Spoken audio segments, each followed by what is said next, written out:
ជាបឋមនាងខ្ញុំសូមជម្រាបសួរដល់លោកគ្រូនិងសិស្សានុសិស្សទាំងអស់ដែលមានវត្តមាននៅទីនេះ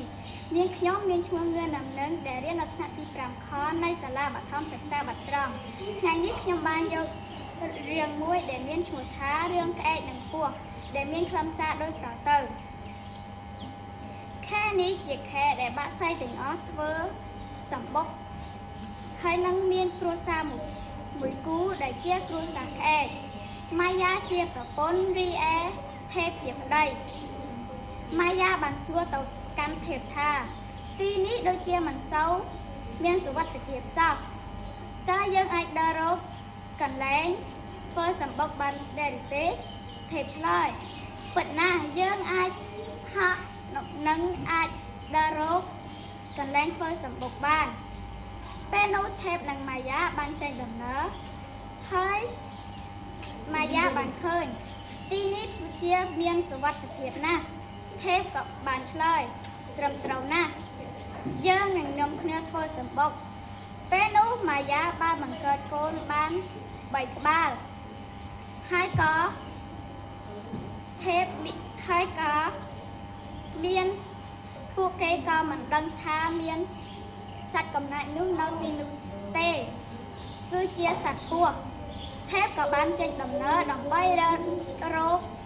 អាហារឲ្យម៉ាយ៉ាញ៉ាំឬក៏ហូបម៉ាយ៉ាបានគេងលងលក់ស្រួលរីឯសត្វពស់ដែលជាសត្វកំណាចក៏មានឱកាសបានហោះបានវាទៅលើដើមឈើដែលម៉ាយ៉ាធ្វើសម្បុកនោះម៉ាយ៉ាបានឮសំឡេងម៉ាយ៉ាក៏ថ្លង់ជាខ្លាំងនាងក៏ងាកទៅខាងក្រោយក៏បានឃើញសត្វពស់កំណាចនោះជាខ្លាំងម៉ាយ៉ាក៏បានស្រែកថាឯងកុំចូលមកបើឯងចូលមកឯងនឹងស្លាប់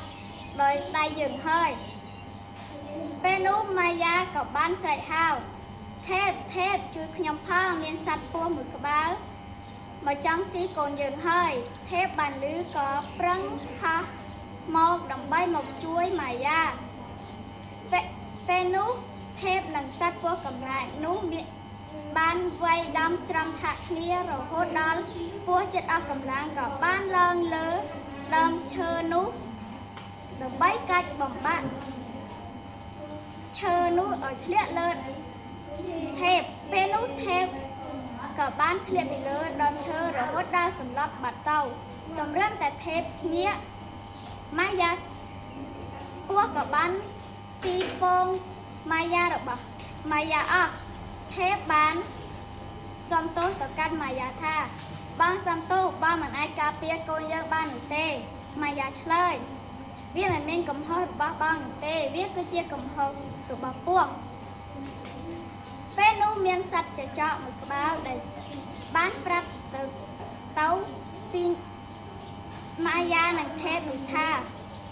វានឹងចោះចាញ់យើងនៅពេលដែលមានអ្វីដែលខ្លាំងជាងវា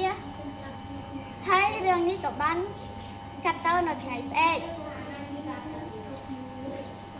ម៉ាយ៉ានិងថេពបានហោះដើម្បីរកជំនួយពេលនោះគេបានឃើញនារីទាំង3នាក់បានងូតទឹកពេលនោះគេក៏ឃើញគ្រឿងអលង្ការនៅជិតនោះដែលជាគ្រឿងអលង្ការរបស់នារីនោះពួកគេក៏មានឱកាសក៏យកគ្រឿងអលង្ការនោះដើម្បីយកទៅដាក់នៅកន្លែងសម្បុកដែលពស់រស់នៅពេលនោះពស់ក៏វាចេញមកនារីទាំង3នាក់នោះក៏តាមទឿនក៏ជិនពស់រហូតដល់3អាចបាត់ទៅជាចុងក្រោយនាងខ្ញុំសូមអរគុណលោកគ្រូនិងសិស្សានុសិស្សដែលបានស្ដាប់រឿងអំបញ្ញមិញនាងខ្ញុំសូមជូនពរដល់លោកគ្រូនិងសិស្សានុសិស្សជួបតែសេចក្តីសុខនិងសេចក្តីចម្រើនសូមអរគុណបាទអរគុណសម្រាប់ការនិទានរឿងរបស់ប្អូនជាមួយនឹងដែរលោកគ្រូក៏មានសំណួរមួយចំនួនសួរទៅកាន់ប្អូនដល់សំណួរចាប់ផ្ដើមដំបូងហ្នឹងសួរថាតើរឿងនេះមានកាលអាកាសនៅត្រង់កន្លែងណាខ្លះកាលអាកាសមាននៅ